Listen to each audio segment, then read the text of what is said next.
Congratulations! If you're here, that means you can complete the Rubik's Cube. And now we must feel like a genius. So now, let's show off them skills. The last thing to learn is how to do the TLC Spin. It's simple. And it's just damn cool. And this is what the spin is.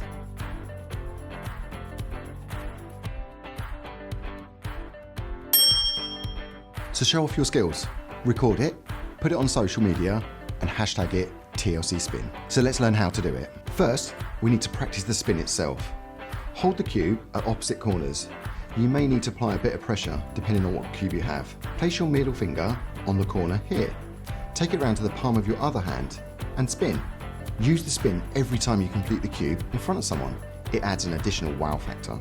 To do the TLC Spin, you need to set your cube in the correct position. With a completed cube, put the green side at the back. Complete the final move you learn. Right twice.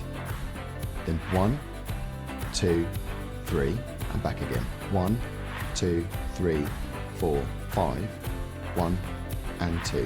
And then do it again. As we look at the cube, the green is complete. And if we do the move one more time, the whole cube is complete. But we don't want to complete it. No, we don't. We just want to do the first part of the move. So, right twice. 1, 2, 3. This is our starting position. Cue the line. I can do the TLC Spin.